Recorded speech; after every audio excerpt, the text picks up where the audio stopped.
Hello and happy Sunday. So today, as a follow-up of my video of Mary and my trip to Hungary, the Czech Republic, and Slovakia, I wanted to show you my collection of Elizabeth Bathory items. And in this video, I'll talk about who she was, the infamous legend about her, how I got interested in her, and our trip to Slovakia, where we actually saw where she lived and died, where she worshipped, and where she's likely buried. So to begin, let's first talk about the legend of Elizabeth Bathory and take it from there. And I think this McFarlane action figure sums up the legend really well in a succinct way. The action figure depicts Countess Bathory in a bathtub full of the blood of virgins. It's an ornate copper or brass Middle Ages bathtub, and she has a bloody dagger, a goblet full of blood, and a candelabra with the heads of some of her victims. And she is in this bloody bathtub, presumably to restore her youth. It's a graphic, well done, very detailed figure. I'm keeping it in the package because it goes along with this topic. And if we turn over the figure, we'll see a picture of how it would look if you displayed it. And then this is a very succinct, concise story of the legend. And it reads, "The Blood Queen of Hungary, who struck terror throughout that region in the late 1500s and early 1600s, and is said to have killed more than 600 young women. A member of the ruling class, Bathory tortured servants throughout her life. Later, with concern for her fading beauty, she began bathing in the blood of slaughtered young girls as a perverse form of a fountain of youth." So that's the legend. Now, we're talking about a real person here. So sometimes these legends are just that. They're just legends. And sorry, I'm drinking my coffee here. So when I was a kid, it was summer vacation back in the 80s. My mom was ironing, and we turned to the USA Network, which often showed old movies. And a movie called Countess Dracula was on, the edited TV version. And we watched in interest as this character was depicted in the horror form, where she was actually bathing in the blood of virgins to maintain her youth. And so she was like a vampire, Countess Dracula.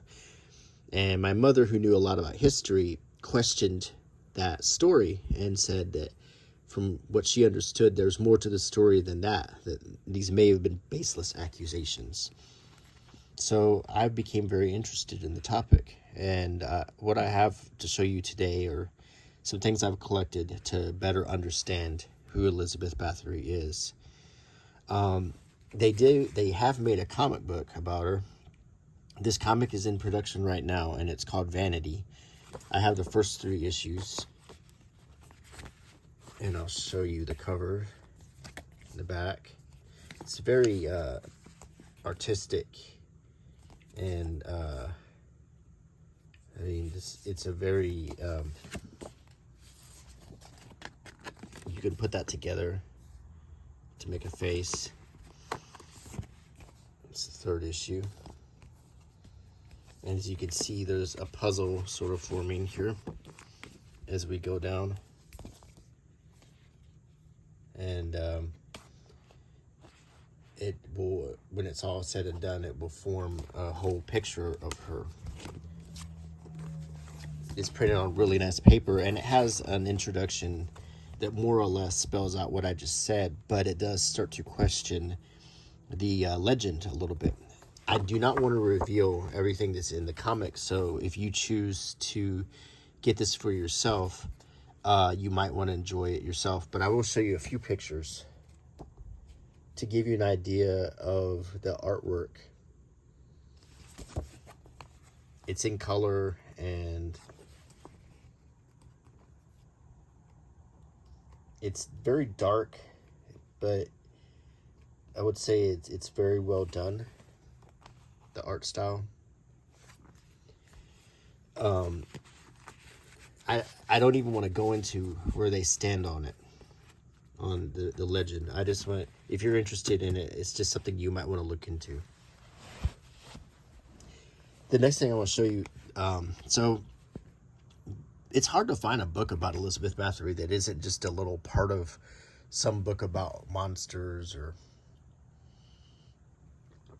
in fact, I think I have a book, The Most Evil Men and Women in History, and I believe there's a chapter about her in it.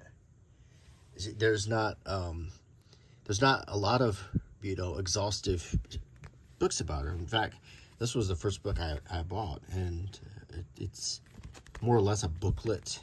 It's Countess Elizabeth Bathory, The Life and Legacy of History's Most Prolific Female Serial Killer. And this is obviously a desktop published book. Here's your table of contents page. And it goes into the story of who she was, who she married,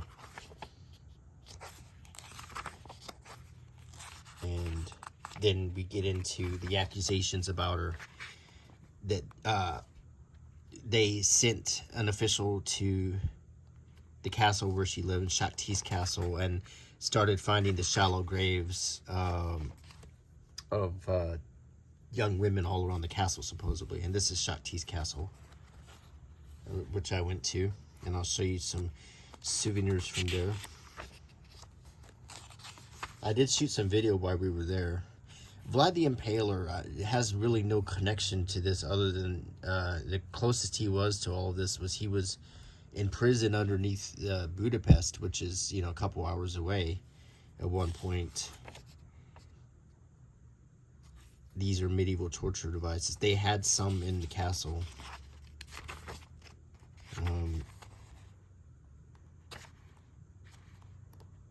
So, not, as you can see, not a particularly exhaustive book. So I was really excited when this book came out by Kimberly L. Craft. As you can see, this is a much larger work that she goes into a lot of research about her. But let's look into that a little bit. For over 400 years, the infamous Lady of Hungary, Countess Elizabeth Bathory, has been the source of legends and myths concerning her incredible beauty and wealth, as well as her unspeakable cruelty. Reputed to be the world's worst female serial killer, Countess Bathory is also said to have been a lesbian, a vampire, and a witch who bathed in the blood of the 650 virgin girls she murdered before being walled alive in the tower of her castle.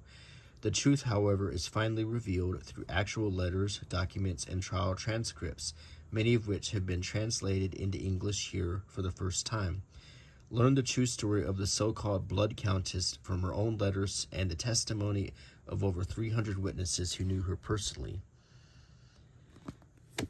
The truth is likely that many of these accusations were put against her so they could seize her land. She was a lone female, or she was a widow. Her husband had died, and she had an enormous amount of land. And I think there's a very good possibility that all of these accusations were leveled at her as a way to get her out of the way so her holdings could be seized legally. In fact, it's said that mostly what she did, she might have had cruel moments like a lot of royal people did back then, but she was actually quite the healer. She used medicine to heal people, and sometimes she would bathe in a bathtub full of different types of herbs which made the water red, and many people thought or were confused by that, thinking that she was bathing in blood. A lot of it could have been rumors. Either way, we went to Shakti's castle, and we went to the town and saw where Elizabeth Bathory was supposedly buried behind some bricks that form a bridge connected to a church, but they would not allow her to be buried in the church in that town. Some researchers think they found the cavity in that formation where she's actually buried. So this is Shakti's castle. It's quite a walk. You have to park in the town. There is a parking space midway through, but it's usually full. So you park in the town. You can take a little, like a train up there sometimes, or you can just hike it. It's about a 2.5 kilometer walk to get to the castle. When we got there, they stamped the Shakti stamp our ticket, which was really cool. And this is one of my little treasures, because this is a thing you can only get if you're there. And as you can see, the brochure is in Slovak. So this is the only brochure you can get. It's not a widely visited place by tourists, but it was that, in my opinion, made the experience cooler. I looked for a book when I was there, because I actually got these later, and there wasn't any in English at all, but the only ones I did have were in Slovak, and I couldn't really read them. They were hardcover. They didn't have any artwork on the cover, but they did have a €0 souvenir note, which is always a great souvenir to get if you're traveling through Europe. And this is the one-of-a-kind Elizabeth Bathory souvenir note with a picture of Shakti's castle here. And there she is. It's very cool. There's the back of it. All of them have the same back, showing landmarks. Now, if you leave the town, and there's a little small city center in the town, where there's some restaurants, a pizza place, and they do have one little machine for a couple euros, and you can get this medal that you can only find in the town, in the Shakti's town. And it says Shakti's castle on the back of it, and it has a picture of the castle. And that's Elizabeth Bathory on the front. Mary got me this. This is actually a coin that, or an actual coin that was used in the exact place in this town where Elizabeth Bathory resided in that castle. And this is an actual coin from that time period. So I have it in this nice display. See how close we can get. But this is a really nice present from Mary, for my collection. Both of us enjoyed it and just loved the history. When we left the town, we drove out and we're down this narrow road through this dark forest, and it was really, really creepy that night. We drove to Vanity, which was the small town close by where we were staying, and we stayed in an old inn that was from the 1500s or so. And at that inn, we were the only Americans there, so they knew who we were, and we came in. We ate that night in sort of the courtyard of the inn. They were serving lamb schnitzel, and I had myself one. So good. And we just sat there and listened to the sounds of the night, watched the moon go down. It was a really interesting experience to be there in Slovakia and see all of that.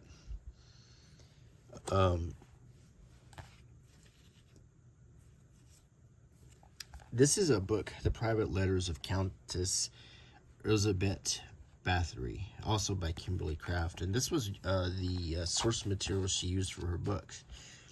It says, hidden for over 4 centuries, the private letters of Hungary's most controversial noble woman are finally revealed for a new generation of Bathory scholars and enthusiasts.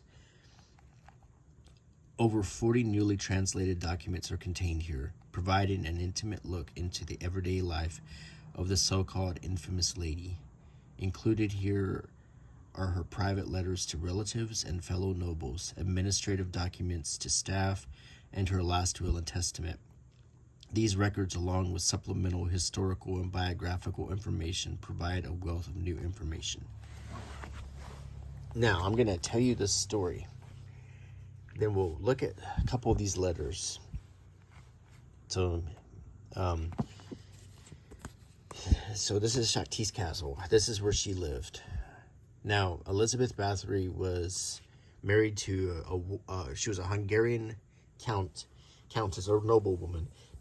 She was married to a count, and he died in battle, leaving her a widow, a very rich widow. So, during this time, the legend goes that she became extremely vain. She would go up and down to the village below, to her castle, and she became jealous of the younger women, her courtiers and so forth around her. And at one point, she was sewing or performing an activity that involved a needle, and she accidentally cut one of her servant girls.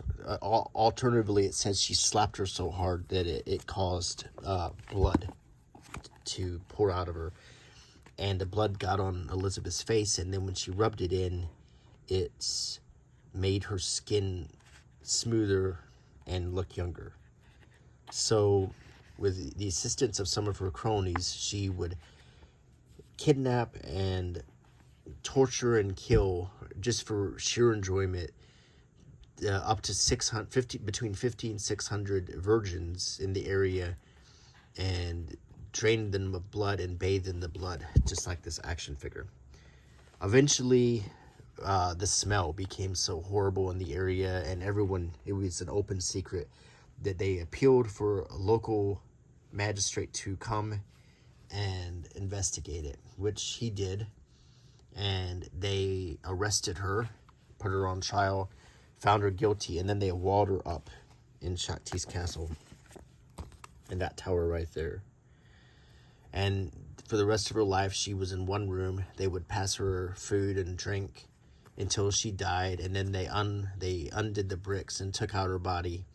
And then the town refused to have her buried in the town church, and they buried her under a bridge adjacent to the church. So that's the story. Now we'll look at some of these letters. I don't want to read too much of the book because I want you to consider buying it, and I don't want to spoil the author's work here.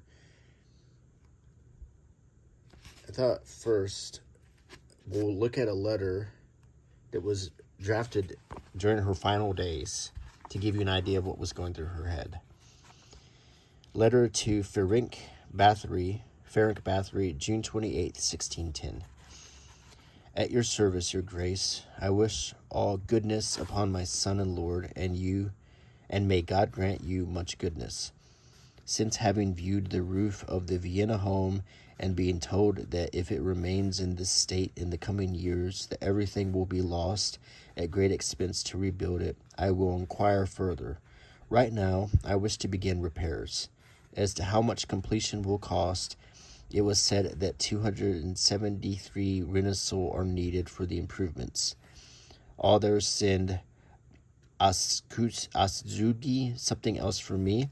I remember now, through the goodwill of my poor husband between us, hath you the upper house in that part of the building when we brought you help. Wherefore I request of your grace to consult with you completely, and to ask if you would help with the construction because of its great cost. If in turn your grace would not like to do this, then I ask, please do not try to cause harm both for me and my children, to demand that because of such reasons that all the roof defects be fixed. All of the house rent income of the 100 florins per year went to the cost of construction, and also the money on hand can give you yet the house wages rent. Always used by your grace and your pious servants, to whom the letter thou not be clandestine. Only from this was yet discovered, your grace. I await your answer, your grace. I wish God's happiness and good health to your grace. dated from our Savior, 28 June 1610. I love and serve your grace like a mother, Elizabeth Bathory. So those were her words, and as you can see, during this time when she's imprisoned and under arrest, she's worried about the accommodations for her family and a leaky roof.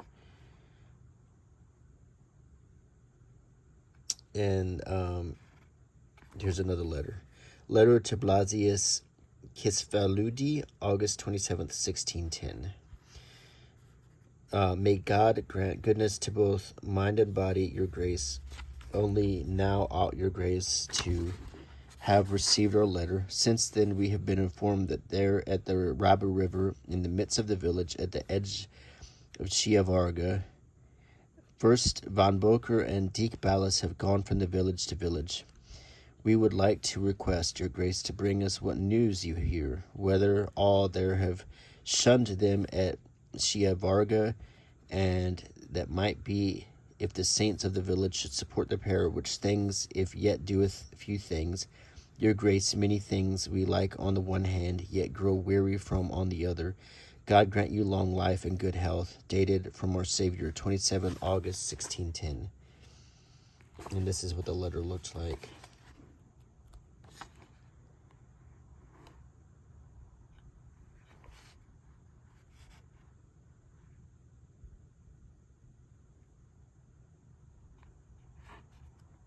And there's her last will and testament is in here. And I thought maybe I would go back time a little bit to read a letter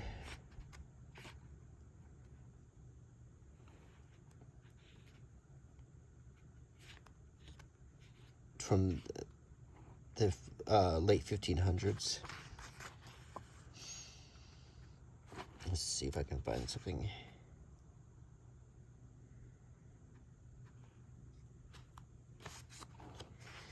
Letter to Imre Vasferi, August 10th, 1589. Our thanks, after which we wish to inform you that Virgil Kalman does not take well to this, does not want to take this, and is complaining. Wherefore, allow Kalman to see our letter immediately, because certainly in the end he will dare to leave me in peace yet, and not be angered. Send this, it certainly causes no suffering to me, and I wish to protect others involved in this. May God yet keep you from Karatzer, 10 August 1589. Postscript. See from our letter that 13 lambs which belong to me are allowed approved to pass over to him.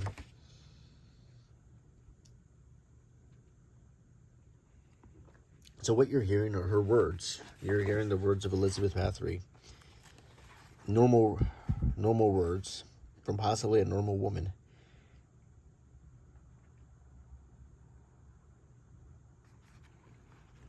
Letter to Fank Bathory, January 19th, 1605. At your service, your grace, wishing goodwill to my son, I wish that God may grant you much goodness and good health, and I, your mistress, am always glad to be of service. From your grace's letter, I understand what your grace now writes to me, that under the command of the prefecture of the grain, Profrontra, I give to Cormand 1,000 stone of grain, half wheat and half rye, using the medium stone for 70 gold, and yet such that also the case that, or to Corindum medium, and at once the cash to grant give. God knows that I cannot, because in a deed it is very cheap. These days the poor serfs are doing without quite a few things, the property worth nearly nothing. I myself have few resources beside my necessary assets, property, and even so, here I am giving it over away. Indeed, at the Sambathli assembly concerning these matters, I sent in some of my people and men regarding the troubled estates, and I sent in submitted Lord Megeri, who gave full testimony. Your grace, we further write to your grace about the 2 greyhounds that belong to me. He yet knows that I bought one, but the redbreast, who likes his mistress' taste, yet according one send it to me, your grace. God knows that I am sufficiently after him when I discovered, your grace, that he had yet sent it, or even so, had I relished, loved it, I could have not yet forgiven this. As for the gold price and silver items discussed, that I send your grace 100 skein hank of gold and 100 skein of silver, God knows, your grace, about which I write, that to me this is certainly nothing. He sees the mistress as she was, your grace. All that is left is my small assets. Gold, lo, I sent your grace of what we could, but silver, verily, definitely nothing, because the mistress well sees what remains. Presently, Madame Auntie Bacchus sent something to me from the town hall. I have sent on the gold to your grace without currency cash. Therefore, I yet apologize, because verily there is no silver skein. Wishing you a long life, your grace, from our Savior, 19 January 1605. P.S. I understand what your grace writes about, that I am trying my luck by not keeping and retaining armed servants. But your grace, forgive me, I have every intention of taking that road, your grace, and to keep you informed. Of course, since I merely profess an intention, it does not prevent your grace's concern. So she was managing life, and there's so much I want to tell you, but I also don't want to reveal things, because I want you, if you are interested in the topic, to find out these things yourself, or to look into getting these books. And we get to a little bit about, let's get a little bit about the accusations. This chapter is called Descent into Madness, Shakti, 1609 to 1610.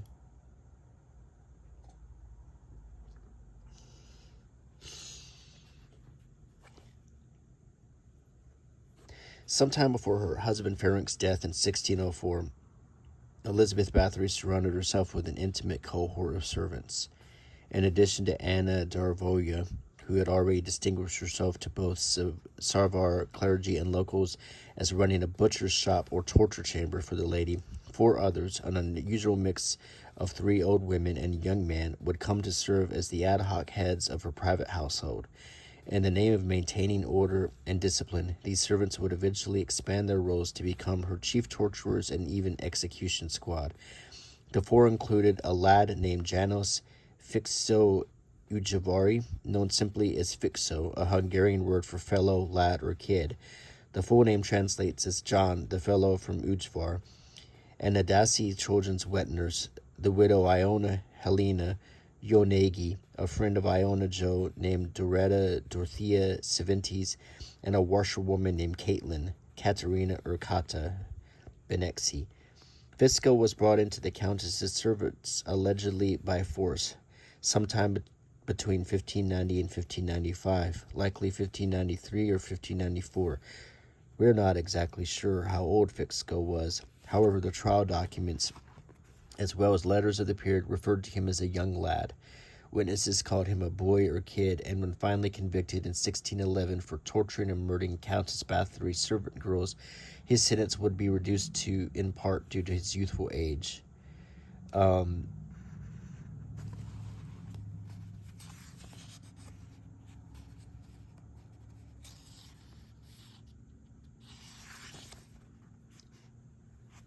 It is said that Countess Bathory obsessed about her age and appearance, that she could sit or stand in front of a mirror for hours, if in a rage, could go on a rampage smashing mirrors all throughout the house. However, stories of Elizabeth's remarkable beauty still persist today. We do know that a portrait was rendered in 1585 when the Countess was 25, and that subsequent copies were made from this simple original, including one commissioned by her son Paul Nadasdy. One of these portraits, argued to be the original by historian Raymond T. McNally, has been lost to us, unfortunately, allegedly stolen some years ago from a museum. Scholars, however, continue to debate which portrait among the remaining pieces is the original. So that's a portrait, and she was quite attractive, and it's consistent with a lot of these other pictures we see of her. Even on the coin, it's the same picture. I believe this is the accepted picture of her.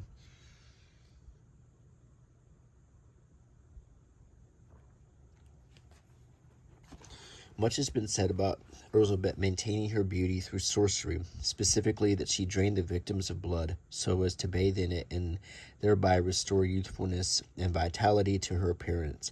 Supposedly, Elizabeth discovered the remarkable properties of blood as a skin cream after striking a servant so hard that the girl's blood spattered onto her face. Initially, the blood baths worked well, according to legend. Over time, however, as the Countess continued to age, peasant blood began to lack sufficient anti-aging properties. Only the blood of nobles would work now. Upon the advice of the local forest witch, so the story goes, Elizabeth began to seek out highborn girls in order to prepare a stronger remedy. It is interesting, however, that of all of the allegations lodged by over 300 witnesses, including the Countess's 4 accomplices who confessed under torture, none specifically mentioned her bathing in the blood of victims. This is likely because the blood bathing story actually began 200 years after Elizabeth's death. So what we're getting to is